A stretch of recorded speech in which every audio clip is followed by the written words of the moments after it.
Hello, I'm James Kelly, and I'm with Mari Perron. Hello, Mari. Hi, James. And we're going to look together at Dialogues Unveiled.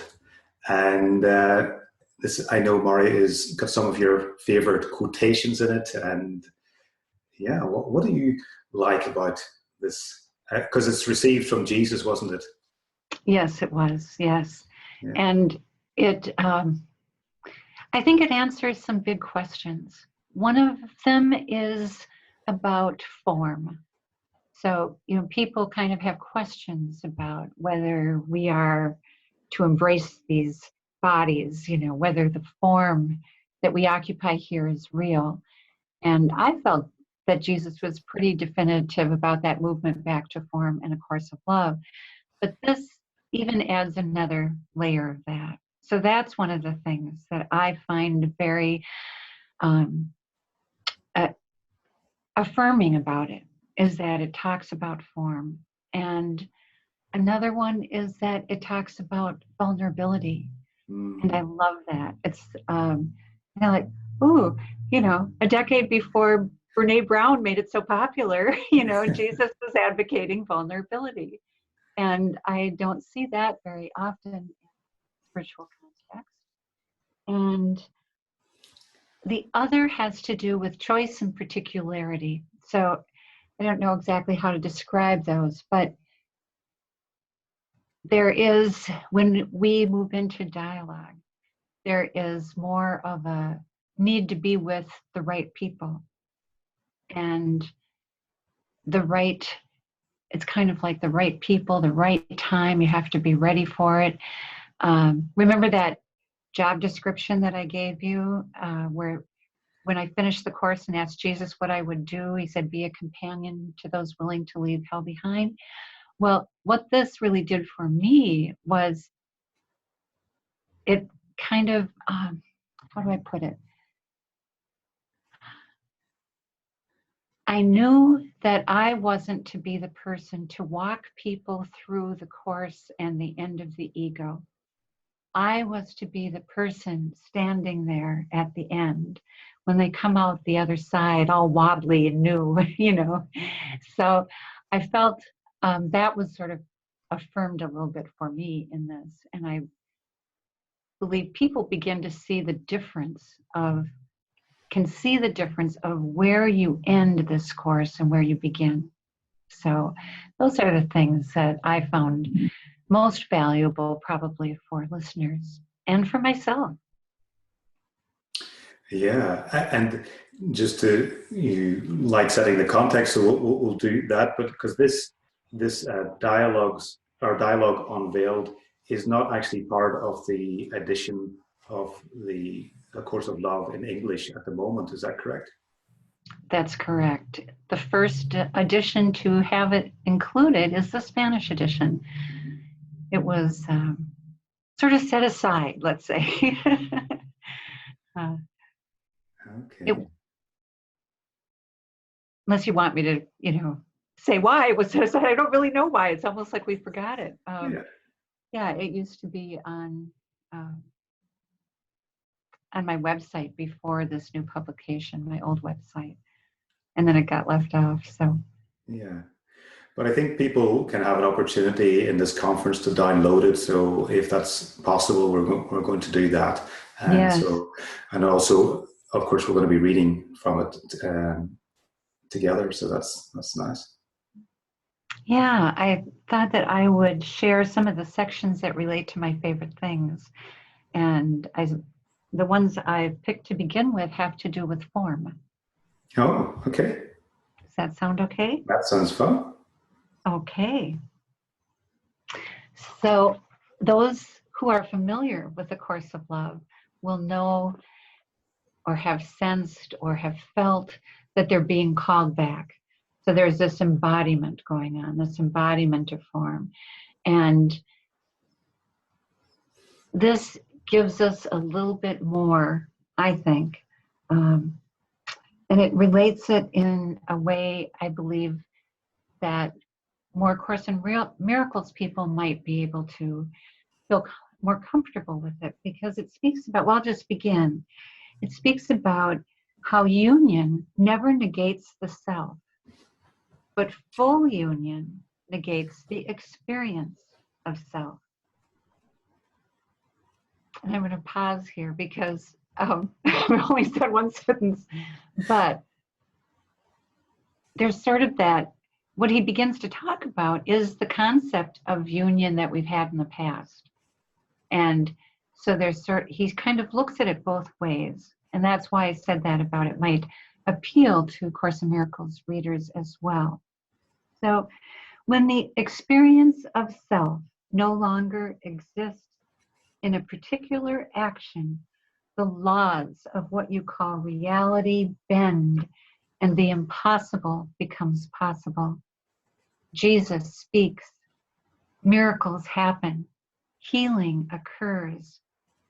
A new reality exists, a reality in which there is no object of experience, no observer and no observed, no one in action and no one acted upon, no giver and receiver, no intermediary, just union. And then he says, what is desired now, however? So this is like the shift. What is desired now from what was desired at one time? What is desired now is the experience of union. The experience of union is the experience of two distinct levels of experience. These two distinct levels of experience can be integrated into one level of experience, a level of experience that can bend the laws of what you call reality in the same action as full union, so that the only difference is the ability to experience the experience as a distinct self of union. I didn't realize how complicated that would sound in reading it aloud, but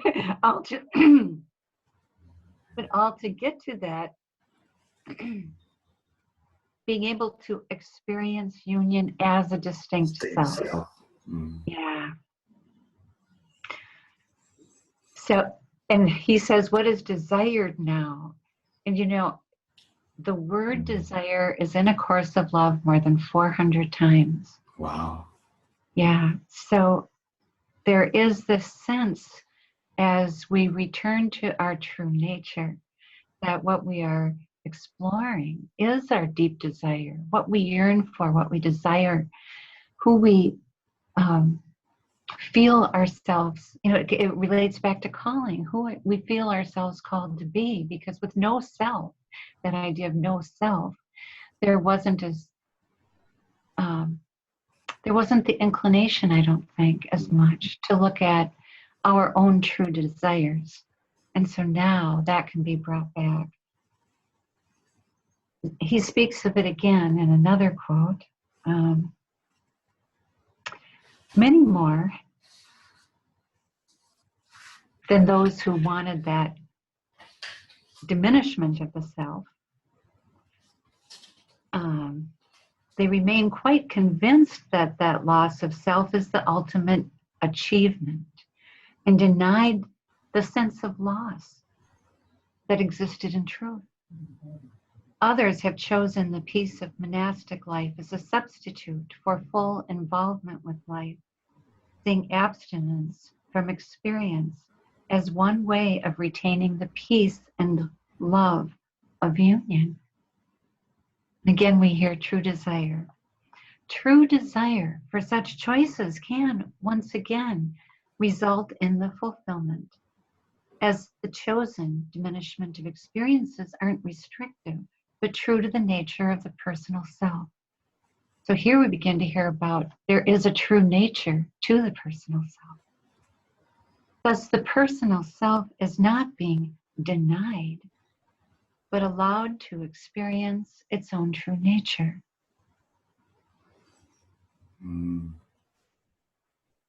Did you experience any of that, James, in your other spiritual paths? Sort of a denying of the personal self and your true nature, or? Yeah, I mean, for me, when in my understanding, which was probably pretty limited of Course in Miracles, even though I studied it for about 18 years, was it really I associated the personal self with the ego self. And therefore, diminishing that self was almost like undoing the ego. And it certainly wasn't a case of valuing my personal self. If anything, it didn't really matter, or it was neutral at the best. But on a bad day, it was certainly a guilty personal self of fear. And so it's a relief to know that my personal self can be a total expression of my true self. That's certainly, it's not just a relief, it's a massive shift, as an expansion, really. It's like a renaissance. I heard that when A Course of Love was being received, that it would create a new renaissance. Nice you word. know? Yeah. And so if you think of it, actually renaissance means rebirth. So it fits right in, but that if people feel free once again to follow their true nature, not in an egoic way, but in a new way, so it's in that wholehearted way, we have this explosion, of creativity and art and new ideas. And that's actually what dialogue kind of means to me in a way, is that explosion when you kind of leave behind the book as a book and you begin to explore your experience. So it's not just like experience out in the world, but it's the experience of what's happening to you, how you're changing, what the differences are when you begin to invite back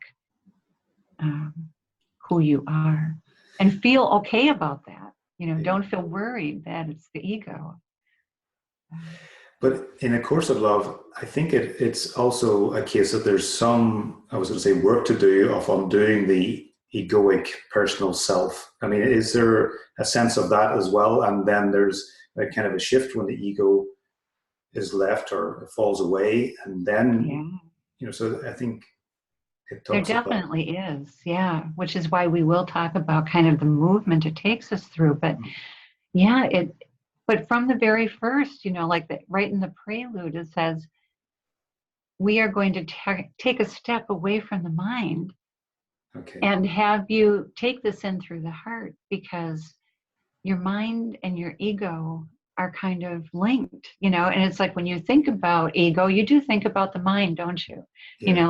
Like how you think and the ways you think incorrectly and the judgments you make and all of those things are so associated with the mind. So he says, come to the heart, and even says to just read it through the first time. Just read it through and try as much as you can not to bring your mind into it. Just let your heart feel it.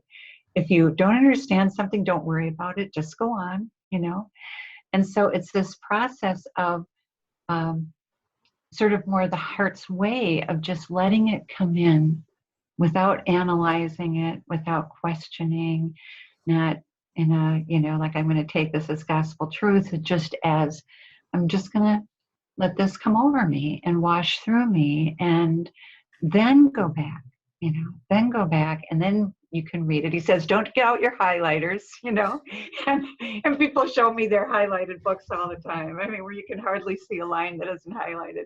But, it's like I use a pencil. That's the only difference, But, so it is a way right from the beginning of kind of turning off that mechanism that's going to want to,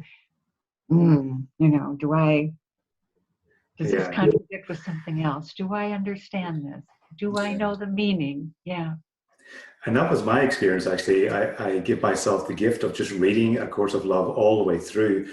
And I had an experience, like it does say in the course, that like never happened for me reading any other book, because it touched my heart in a way, or I didn't know how it was touching me, to be honest. Yeah. I had an experience, I couldn't put it into words. It definitely wasn't an intellectual or mental one. And it touched me in a way that no other book had ever touched me. And I just knew something was happening, and I was just open to that. And that was That was just a revelation, really. I think Yeah. to use another word. Did you, did you feel like it was an experience of union? You see, I didn't really understand when I was reading it what the experience of what union was really, and so now looking back on it, I could put that word to it. Certainly, Yeah.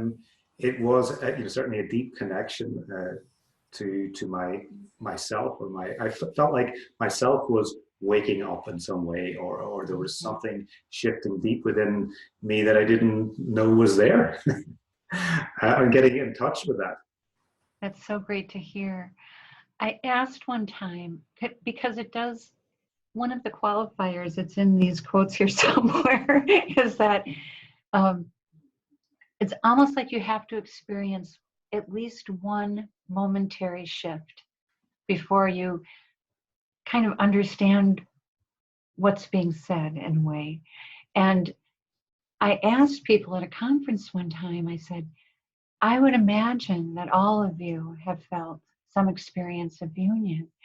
And so I didn't ask anybody to raise their hand in it or anything, but the expression on people's faces, I'll never forget it. It was sort of like I didn't know whether they were like afraid of answering or embarrassed of not having had one, or what the feeling was. But I think people have experiences like your own, that might momentary, short, they don't know what it is, and don't classify it, don't imagine that they have possibly touched into that experience of union, and that it makes them available and receptive to so much more. And I don't know if you felt that. Did you feel that maybe after that experience, like you took in at a deeper level or anything? Yeah, it certainly, I took it in a way that I wasn't understanding with my mental mind. Yeah. And then I didn't buy the physical book. I bought it for my wife, but I wasn't reading it. So I was reading it in a different way through just an app, or reading it on my phone. And, so I couldn't highlight things quite the way I used to, which was good. And then I give myself another experience, which was really, and it asks you to do this if you're open to it in the course as well, is to take it in an auditory level by listening to your auditory, how would you say it? Your audio tape. Yeah, your reading of A Course of Love. You read the whole thing all the way through. So, and then I let it in that way as well, and I thought it was just that was kind of a really I was going to say shivery experience, but it was like tingly. It was like it was coming. I was letting it in again in a different way, and that was, I could say that's certainly a union or a joining experience. Yes. In fact, it's so funny. I'm at the end of recording the dialogue audio right now.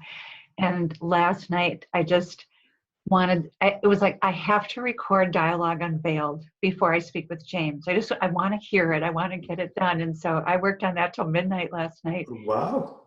But there is an experience. There's an experience of speaking it. And then, of course, when I speak it into the audio program, then I have to listen to it and correct things. And so both in speaking it and hearing it, there are these different sensations, and sometimes they're very powerful. And, one of the Course in Miracles teachers who also talks about A Course of Love is Earl Purdy. Mm-hmm. And he told me one time that he recorded the whole book for himself. And every time it said you, he put in Earl. I hope he doesn't mind me saying this, but he would use it while he worked out and stuff, while he would run or whatever he was doing, And I thought, yeah, how powerful that would be. Wow. Nice. Yeah, my publisher had to talk me into doing the audio tapes. I didn't think that I would have a good voice for it or that I would like it, but I've been very moved by it. Yeah, I certainly have as well. And just to let people know, I mean, it sounds like you've just finished the final dialogues in audio, is that right? The 40 days and everything. And so that's going to be, I think that's going to be available around the time that this conference is going out. the dialogue, or sorry, Yep. the audio of the whole 3 books. Yeah, so that'll be like the last piece, is at least my understanding of it. It will go, it will follow the whole course.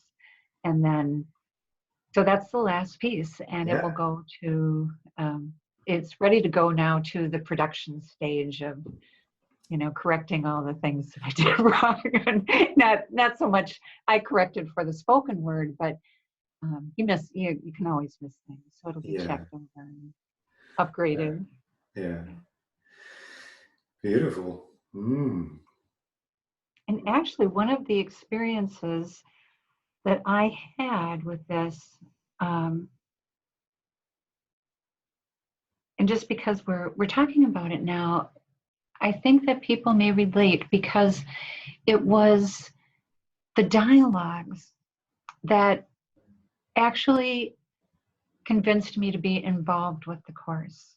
In one of our other conversations, I was saying how I didn't really see myself as having a big part. I was the one who was receiving the words, and I didn't look ahead and see that, I was not really that interested in anything beyond what I was doing. I was the scribe, But when the dialogues came, it was like I actually had a throat experience. I had my throat closing up, and it was like something was just grabbing me, saying that I had to come to voice. And so that's part of, I believe, what is happening as we move into form. And of course, it's part of being our true self, that we begin to be able to use our voice, speak our truth, say the things that we want to say. And a lot of us have a hard time with that. I know I did. I didn't have a lot of, I'm still not a very good verbal expresser, but to be your true self, it goes this way too, to be able to speak your truth with another person, say what you mean, all those things. Yeah.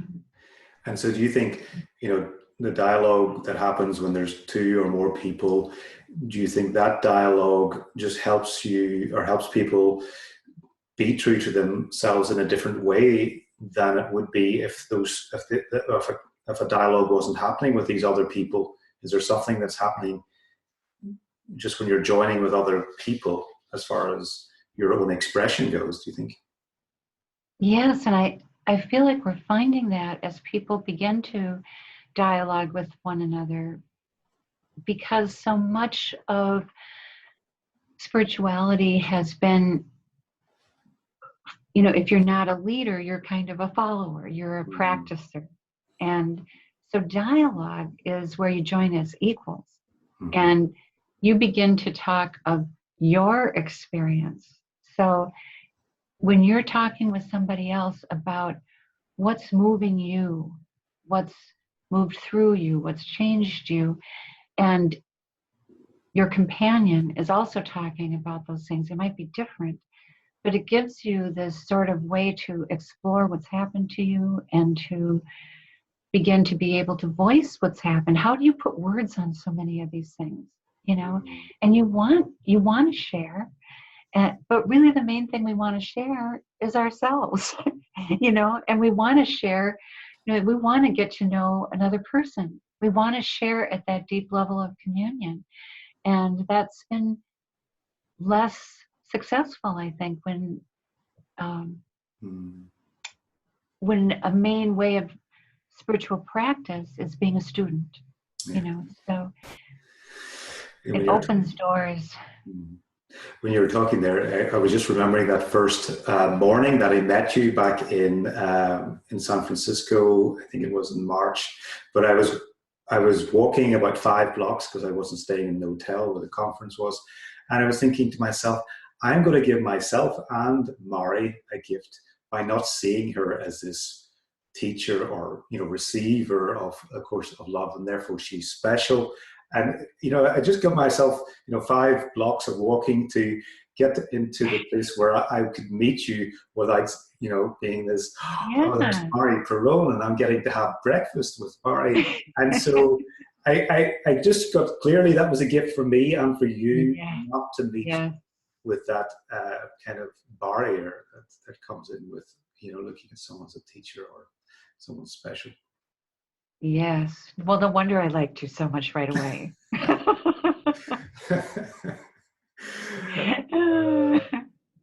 Nice. Nice. Mm. Yeah. Yeah. Well, these quotes on form are a little bit, now that I'm reading them, they're kind of dry, so I'm going to move from those. Okay. There's this series of fabulous questions. Yeah. I want to share those. There's a lot of questions here. It goes on for paragraph after paragraph in this. I know, there's 3 paragraphs of questions, and of course now I'm looking for them. I can't find it. It's on page four, I think. It looks like. We probably have different pages. Yeah, maybe.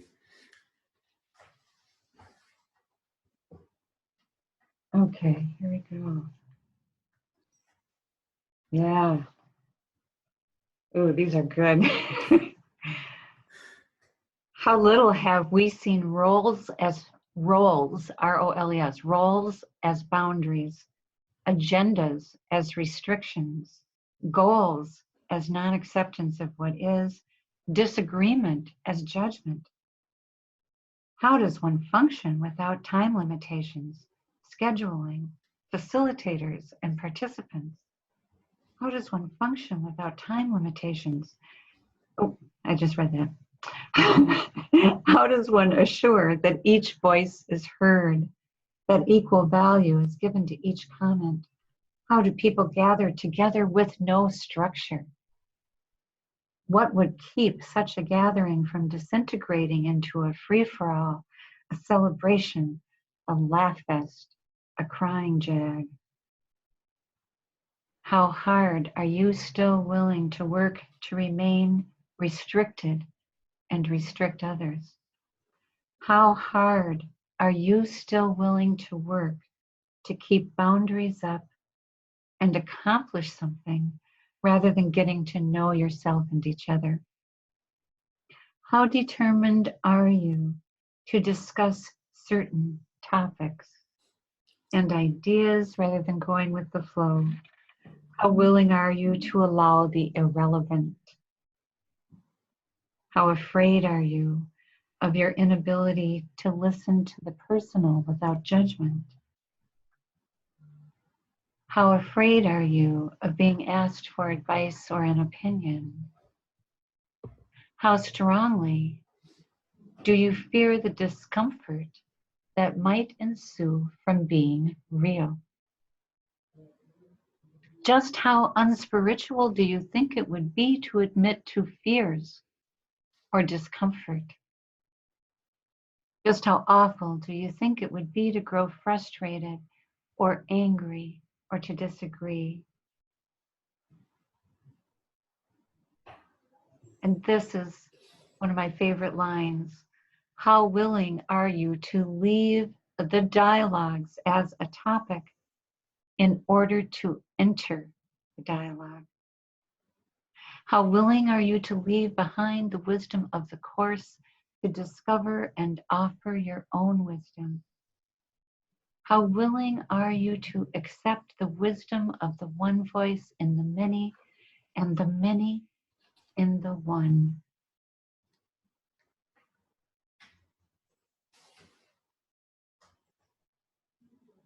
Just a few more, but I'll stop there. It's like, but then it says these are serious questions, and negative responses aren't meant to be denied. So it's like, it's good to have the questions, to ask yourself, why would these things be a problem? What in me has guarded against being open in this way? And that's a good start to things sometimes, just to ask oneself. Mm. I mean, the question that just jumped out at me when you were reading there is, how strongly do you fear the discomfort that might ensue from being real? From And being real. yeah, and the discomfort that might ensue from being real. It just didn't. It just really landed with me. Like, yeah, how much do I fear that? Being real and expressing myself without restriction. Talks about without boundaries or agendas or restriction. How am I willing to? How much am I willing to do that? And there must be, maybe there's some fear there at the start, but. I know once you start, it kind of goes out of control. Yeah. But, well, it was such a guiding principle for me, and I really did resist being a public speaker, and I try to just be myself when I do my public things, and I still can kind of feel like, oh, I didn't convey a lot of content, or I didn't this or that, it's just, but this is what I'm asked. This is what I have been asked to, just like everybody else, to be who I am, So I am no leader of people. I may be a leader of a new way coming into the world, that I might be, but I'm no leader in terms of anything else, in terms of like teaching or anything. No, that's not what this course is.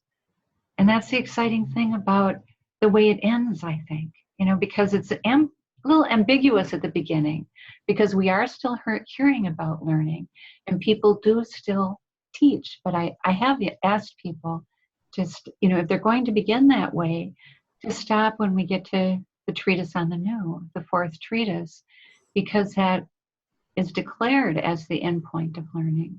And it's a big giving up, but it's kind of essential. Yeah. I had an experience of giving up with you, actually, Mari, and one of our dialogues here. We started off I started off with an agenda, and we had a topic, and it was going to be 20-year review or whatever. And it says here, just a bit you read, let's see, it says, how hard are you still willing to work to keep boundaries up and accomplish something rather than getting to know yourself and each other, which I think is what happened in that dialogue. But how determined are you to discuss certain topics rather than let ideas flow? How willing are you to allow the irrelevant? But that question, how determined are you to discuss certain topics rather than let ideas flow? Because I kept trying to bring you back onto, we had this topic, and we were meant to be discussing the topic. And, I was going, where's Mari going with this? And there was a little bit of frustration, and then I was trying different ways to get you back onto schedule and back onto the topic, and you were just doing other things. And then I gave up. But it is funny, isn't it? I mean, it is like hysterically funny what we do. And, for me, when I try to fit myself in too, it's like, okay, I'm like pulling my own teeth to try to, I got to fit in this box here. And, these conferences that I have done, they usually have a theme, and it's like, oh, I got to go fit with this theme, and it's part of it, that's part of manifesting. So manifesting, I think, is what is the biggest challenge to all of this that we're talking about, in relationship. It can be a big challenge in relationship too, but when you come to manifesting, to do that in a new way, it's almost like, I like to think of like musicians, and how they have to come together you have to get the right ones, the right instruments, and then you got to kind of jam a little bit before you get to, what you're really doing or something. It goes with that whole Renaissance idea, that we would gather in a little looser way. In fact, I had a tremendous experience I mean, a really spiritual experience watching the band's final concert. You know, the the group called The Band. Yeah. And it was like everybody who had been played with them and stuff in the last 20 years were coming on stage. And it was just all this loose, like you didn't know what happened. You knew they were just so in the moment. And people were just coming on and doing what they did and falling into the step with each other. And I was like, that's what I want, you know. It was just like this, but it was this example of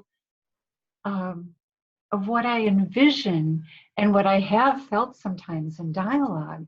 It's kind of, it's, you know, when it's just like two people, it's not such a big experience, but four, you know, it's too many gets to be too much, but you get a certain number and you get people just flying with their ideas and their, you know, one thing leading to another. And it's like what I'm made for. There's real joy in that for me.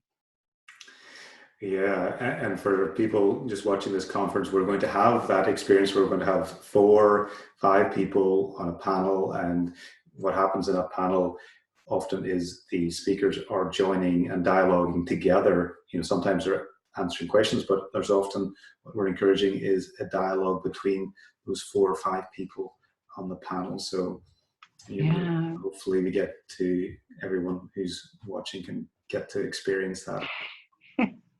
Well, I'm so glad you just told your story, though, because we're demonstrating it in a way.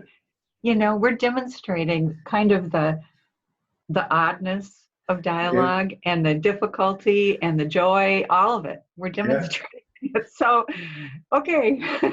Yeah, because in that session we stopped it in the middle because something, you know, wasn't working with the sound, and you know, kind of, and then it flowed toward the end. It's almost like it needed, you know, we were sort of jamming at the start, and then we somehow got into flow later on. Yes. Yeah. Yeah. But the other question just right after that, which some came to mind, is, you know, how willing are you to allow the irrelevant? And I like that question because that brings up my relationship with my wife, Katya, and she loves to tell stories. And the stories can be said in a really flowery way and really long, but you know, they take longer than I would tell a story, and they would have details in them that I definitely wouldn't include. But what is a gift for me in that, when I can really join with her when she's telling the story, is to enjoy what I think is irrelevant, and somehow I get to relax into this story. But you know, part of me, you know, until I got used to that dialogue, would judge it as being irrelevant, as taking too much time, and why did she include that detail?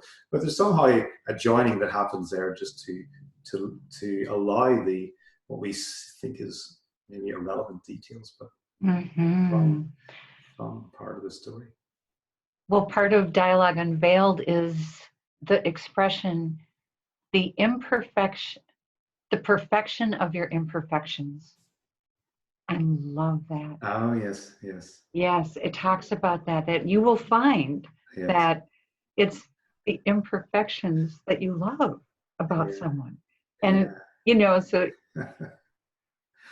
you know what comes to mind every time I think of that phrase is the movie The Birdcage. Do you know that one? I don't know. No. Oh, it's just this, well, there's just this part where this one actor is trying to walk like John Wayne, and he's like got one hand kind of behind his back, and he's kind of going like this, you know. It's sort of this very strange motion, but it looks exactly like John Wayne.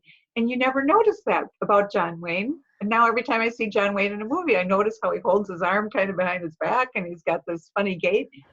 And so it's kind of true. It's like this, even in like your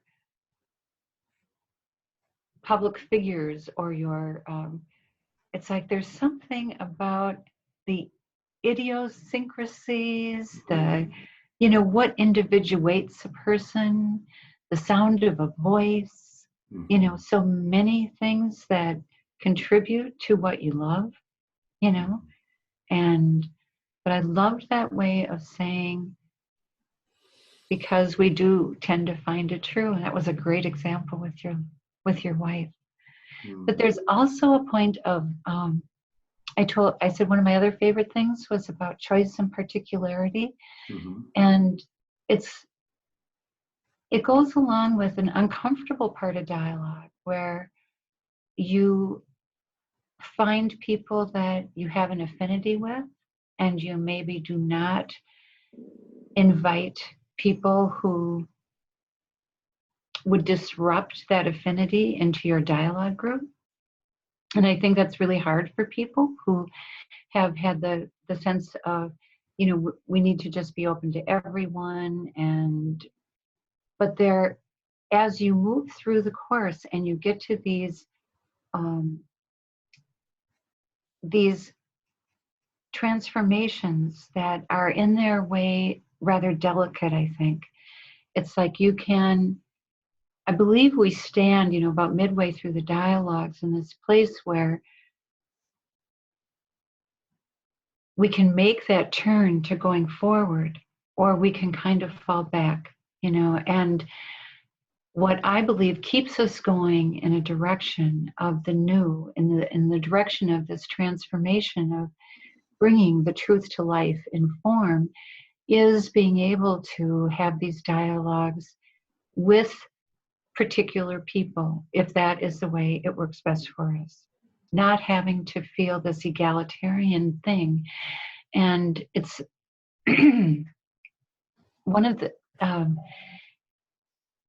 in day 15 of the dialogues, Jesus calls it, and it's a little bit in this dialogue Unveiled too, he talks about this unimpeded flow. So there's this gravitation toward an unimpeded flow. And maybe you know very well that if you're going to be with this particular person who you get along with just fine for everything else, but that person is going to impede the flow that you have with some other people or something. So there becomes this sort of discrimination about where you can really enter dialogue. That's an expression, we're going to enter the dialogue. And Jesus uses water in several ways about that. Like you want to be able to be loose enough to move with the flow of, not to be a boulder in the stream, and so that is one of the ways I see coming to your truth, not in any kind of a mean or exclusive way, but in terms of your transformation and what is taking you into the new. You may have to be discerning and to make choices just like a musician would, just like an artist would, because this is like an art. The dialogue is like an art in a way. It is an expression of your true self. That's what art is. It's what music is. And Jesus talks a lot about creative arts in the dialogue. So we are valuing ourselves. We are valuing ourselves in order to bring this expression forward. Yeah, and as you say, that's the hard bit about that, is it sometimes could come across as being exclusive or, saying no, but in a way that's, as you say, as discernment or just knowing really what's going to nourish the dialogue. Yeah. Yeah, and I think for me another practical point is, which I'm discovering really by the conference and entering into dialogues, is just practice.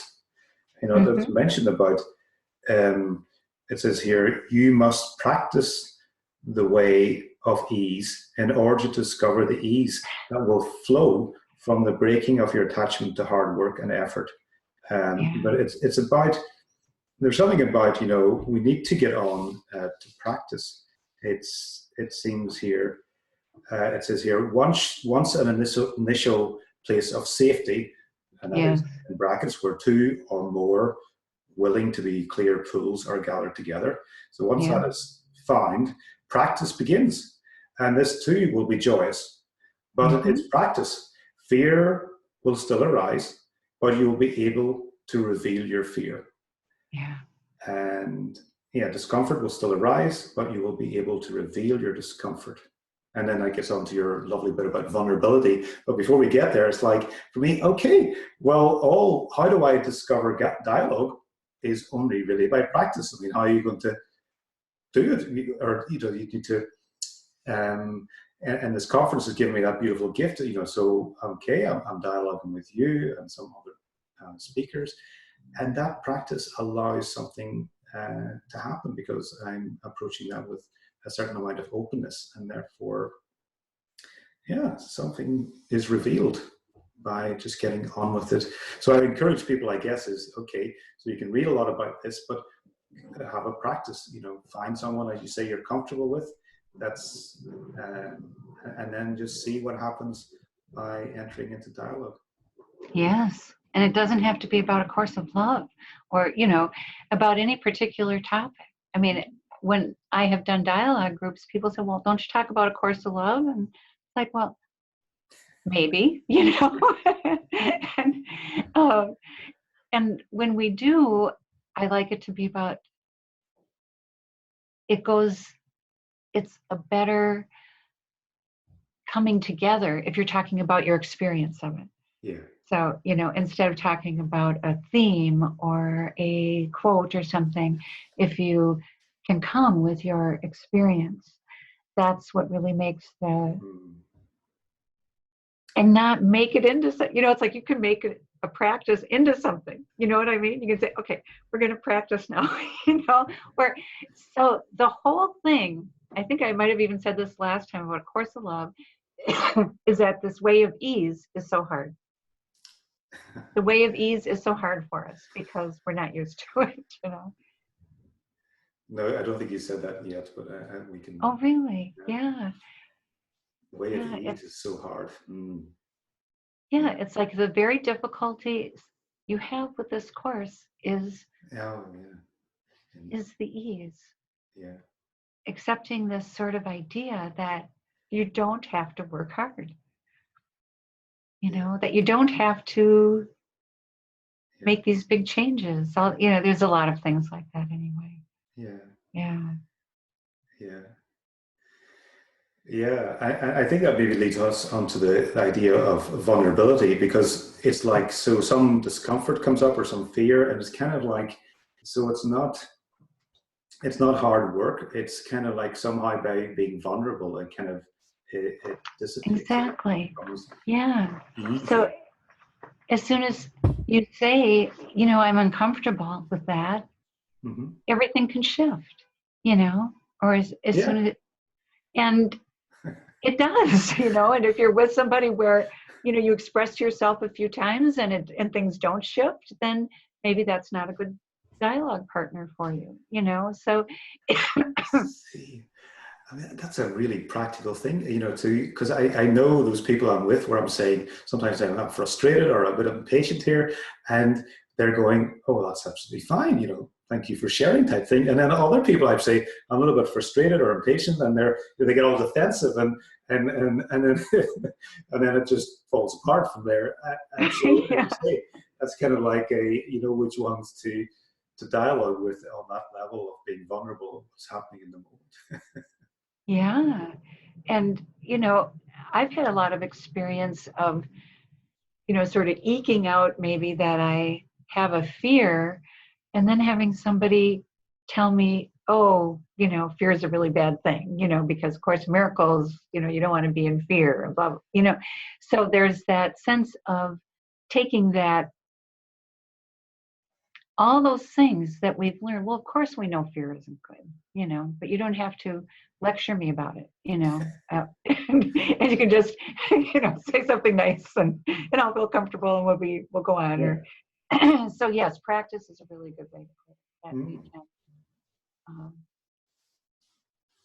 and the value of knowing each other is, it is that joining in everything.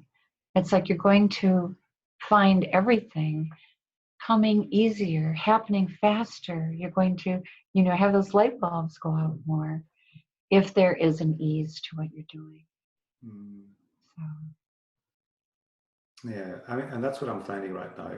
The flow of this conference, which has got a lot of details and organization, but there's a gentle ease of flow, and it's almost like it's been happening for at least a couple of weeks now. And part of me is thinking, when is it actually going to get difficult? Because can I maintain this kind of flow of a lot of details being easy to work with, and it all flowing into a beautiful pattern?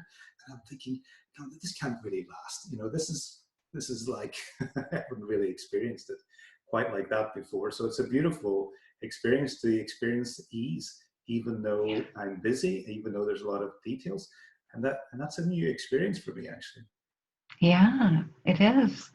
And I mean, it is for me too, in a sense that I haven't done a conference like this before, but when things become easier, it is such a relief, it just is. It's like you have this, maybe an experience that was difficult the last time, and then you have it again, and there's ease, and it's like, wow, wow, it can be like this. Woo. Yeah. Yeah. Yeah. Mm. So I will read a little bit about vulnerabilities. Mm-hmm. Yeah, please do.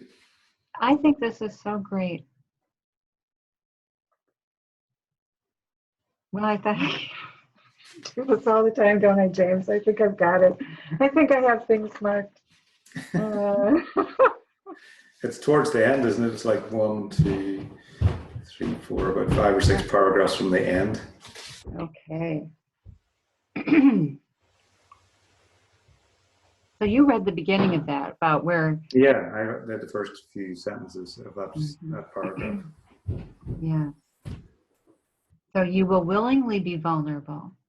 And in your vulnerability will the restrictions, denial, boundaries, and judgments of the past be washed away.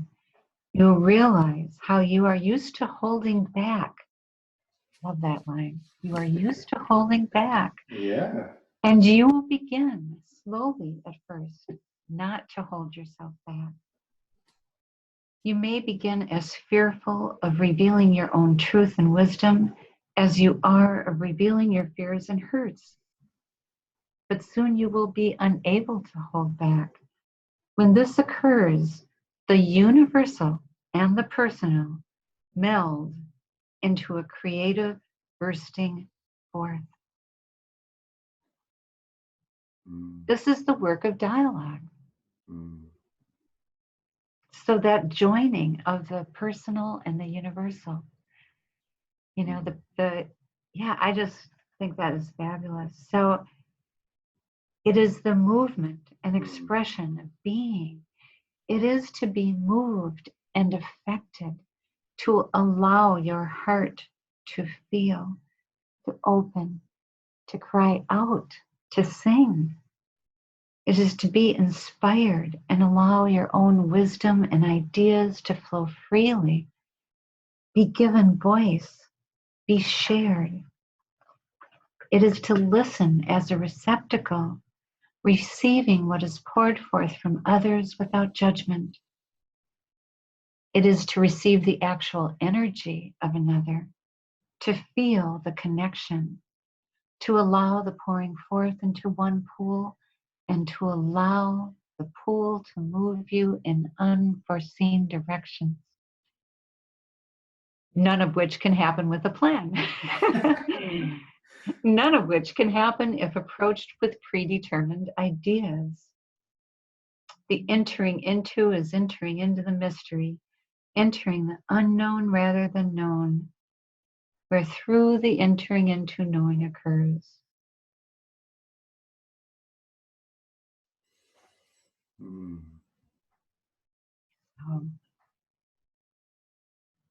And there's a little talk too about confidence. It talks about how this builds your confidence.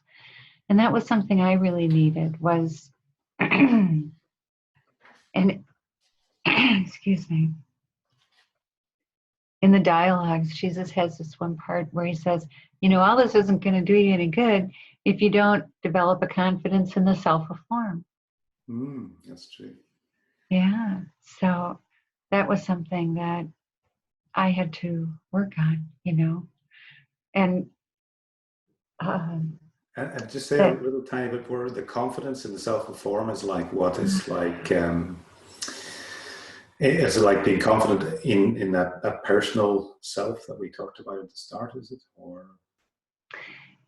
yes, it's well, you know, for me, it was a lot about receiving the course. Mm-hmm. It was a lot about how a lot of very bright people were attracted to it. And, you know, I'm intelligent, but, you know, I don't have a lot of degrees or anything. And so it sort of took everything that was already sort of a little bit of a discomfort to me in social situations. I'm not an eloquent speaker, you know, and sort of amplified them. So, and like I say, I would not have gone out. I don't believe. I really was going to just be the scribe and let things go, but the dialogues wouldn't let me. It was like, this called me. And it called me to become more confident in myself and to accept myself, which is incredibly huge. I mean, I do think my friends who you'll see me with in this conference have, you know, accepted and come to love the imperfections of my perfection or whatever. You know how you do. It's like it's so true in life, and we make it so complicated sometimes in spirituality. And so just bringing this all to life, you know, sort of more in a friendship way, in a companionship way, it releases so many things that can make you not be confident, I think, you know. And then the way you're talking about that and the way you're talking about it now is like making it so ordinary as well. It's not like you know, taking it out of that spiritual realm that's somehow hard to deal with, just into the ordinariness of everyday life and ordinariness of relationships, really. Yes, I'm so glad you used that word. I love that word. Yeah.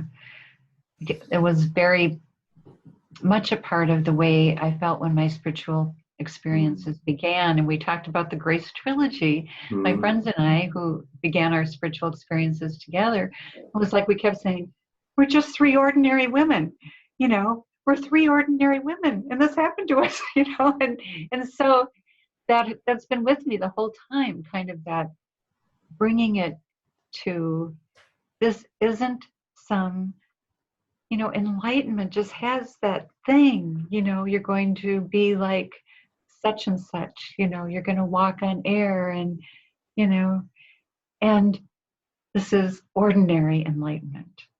That's what A Course of Love is. Yeah. Enlightenment without judgment. Yeah, and it talks about, you know, a quote in the Course a little bit like, you know, the world will change with ordinary people being extraordinary or something like that, or exact words. Ordinary people living extraordinary lives. Yeah. Something like that, yeah. Something like that, yeah. Okay. Yeah. And did you have something else to share there? I feel like I maybe interrupted the flow there. You were going to look at something else. But if I was, I don't know what it was. Yeah. But I did want to say something about vulnerability there that was beautiful. I think it was the first sentence you read there, where you will willingly be vulnerable, and in your vulnerability will the restrictions, denials, boundaries, and judgments of the past be washed away. And you know, when I'm able in a dialogue to be vulnerable with friends about how I'm feeling, and you know, especially, you know, things that I've restricted as negative feelings, or you know, something that really is not what a spiritual person would be feeling. If I just let all those judgments go and be vulnerable about it with those friends, it kind of washes away really quickly. It's the Does. boundaries all disappear, and that's the easy bit. I mean, that's where we're getting back to the ease. And when I have that experience, I go, "Wow, is that it?" You know, if I hold on to those negative feelings and those things that I think are a bit improper or whatever, or not something I should share, but when I let them go, then it's just easy. It just disappears, really. It's so true. It is so true. What you keep, it's that Gospel of Thomas, you know, what you keep within you will destroy you. And what you bring out is what will save you. And so it's that all those things that we, you know, it's almost like we protect this tender self, you know, the self who might be wounded if we speak something. And we have reason for that usually, you know, that when maybe we did that before, you know, we really got hurt more or something. But it is those tender feelings that come of our heart that when they get moving, you know, when they come out of just being locked away in here because they're so sweet and tender, you know, it's like when you get that moving out, because it's not just the hurts that are tender. Sometimes it's really kind of almost this essence of who you are, you know, the love that you have to give, that you're kind of holding it to yourself, you know. So that ability to open, it lets all kinds of stuff out, you know, that you don't even know is going to come out. You don't know you're bursting with love until you start to, you know, to actually let it come. So. Yeah. And of course, then the other person in the dialogue or people in the dialogue, they're open to receive that in a way that then, as you say, it's becoming something else, or it's so easy then. And yeah, I love that so much. Yeah. And it's, I mean, my ordinary friendships have been as powerful to me probably as the Course of Love. Course of Love sort of gave, I think our spirituality gives things a shape in a way. It's like, you know, you're going along in your life and you have these feelings and these aspirations and this connection to something greater than yourself, but you don't know how to shape it. You know, it's kind of like it's got this amorphous feel, and maybe you feel sort of alone because you don't know if anybody else thinks the way you do or what. But if we looked at it as, you know, almost like that, like you're going into, you know, this group of rock climbers or something, and you haven't rock climbed before, but you have all this, I don't know, that's not a good example, but anyway, it's like you start with something. That's what I'm saying. Everybody starts with something. Yes. You have something to bring. And, you know, some people never get to bring it. Yeah. You know, because they're involved with other things. So if you go back to that beginning, when you get touched and you feel like you have something to express, something to bring, something to contribute, something to share. And what if that hadn't been aborted back then? What if you hadn't restricted yourself? Or what if you don't do it now? You know, what if now's the time? You can come out of hiding. You can shine. Yeah. Be new.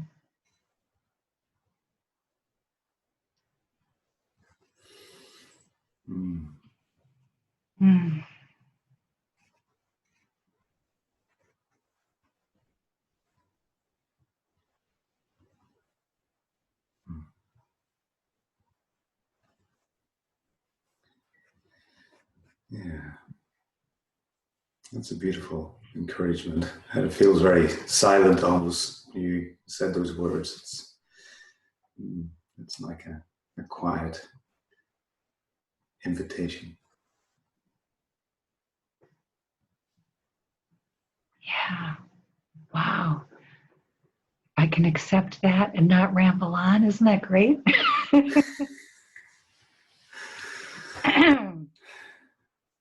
These are the things that that you come to in good company. You know, being able to respect the silence too.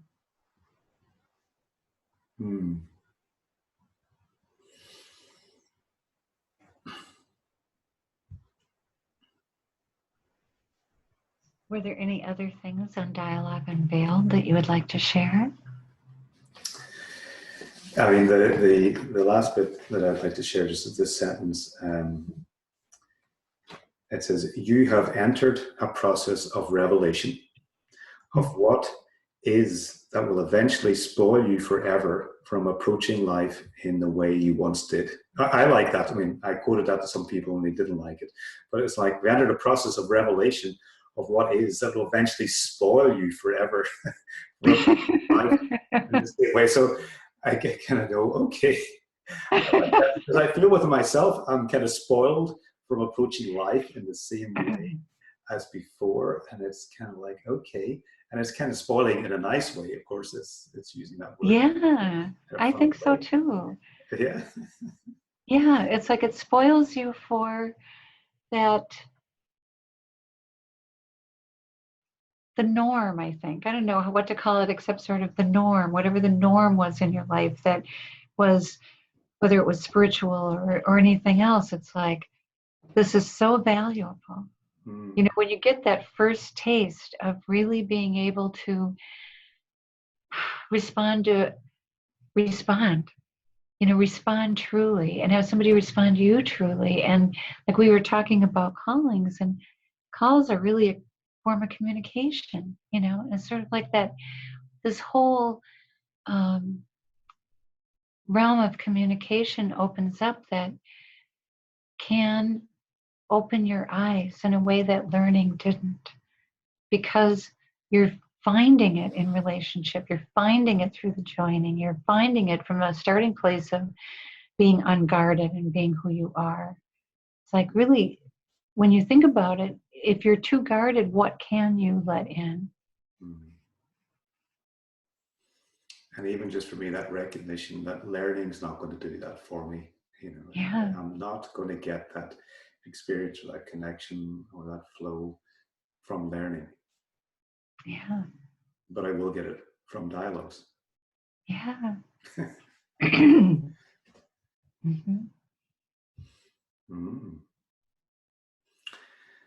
And what about you, Mari? Is there anything you'd like to say to end this beautiful conversation and dialogue about Dialogues Unveiled? Well, maybe since from what we just spoken of, I'll just end with desire and how Jesus talks about our heart's desire, because that's another thing that, in addition to dialogue, is so exciting in terms of, you might not be learning, but let's say you develop this incredible interest in, like for me, okay, right now I'm exploring the imaginal realm, because Jesus said that one word in chapter 20 of the Course: life now becomes imaginal, okay? And this is like, it's like something I know from experience, and I'm trying to put it together with what some really big, like philosopher kind of people, you know, have said about the imaginal realm. But it's exciting to me. It's like, this is something I'm really excited about, because I think I have a piece of this. I know I have a piece of this. I know I get a piece of the imaginal realm, and I want to put it together with these other pieces, and then I'll, you know, so I'll be able to sort of advance the understanding of what the imaginal realm is. Okay, so it's like, but that's not, to me, that's not learning. It's like you're sparked. You know, you've been sparked by something. So I don't want to discourage things like that, because I think these will come to people too. You know, it's like, wow, I really want to explore whatever it is, the feminine side of spirituality, or something will be a burning interest in me, like the imaginal realm, that isn't going to interest another person at all. But to listen to those heart's desires.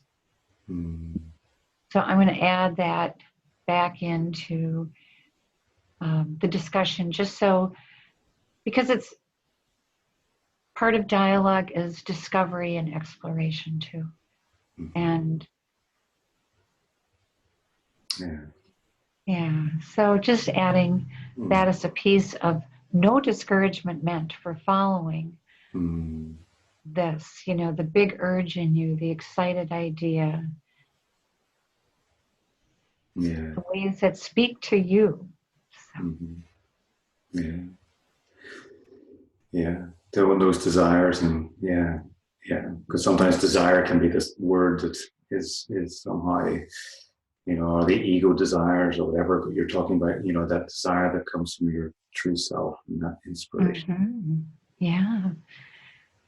It's a good question for people sometimes to bring with them to a group or something, to talk about heart's desires, because it's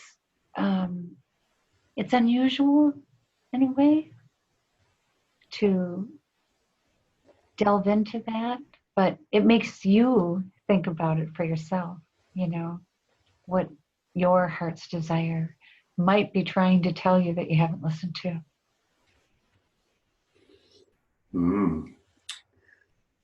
Yeah. Your calling, the callings are like that. That's a beautiful invitation for people listening. Thank you. I think many people have followed sort of a heart's desire to A Course of Love. Like a heart's desire they didn't even know they had, but once they pick up the book, that's what holds them. Yeah. That just sparks for me that when I finished reading after 18 years, I had this inner guidance to stop reading A Course in Miracles, and my teenagers were going, "What, Daddy, you're going to stop reading this blue book? You mean you kind of finished it, have you?" And then I had this couple of weeks where I was just totally quiet in myself, and I hadn't an impulse to do anything or read anything. And then came my heart's desire, or was to read A Course of Love. So it came from just a couple of weeks of being totally quiet. Nice. I love hearing that. Thank you for sharing it. Yeah.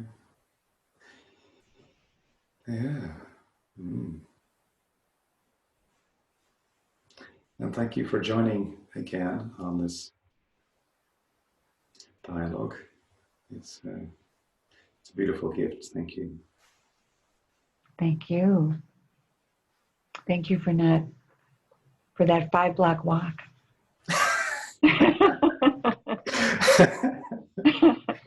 Yes. Yeah, look where it's led us. Yeah.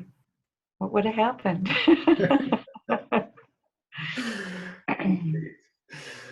Okay. Okay. Thank you. And I think I'll just end recording now. Okay. Goodbye, Mari. Bye for now. Bye, James.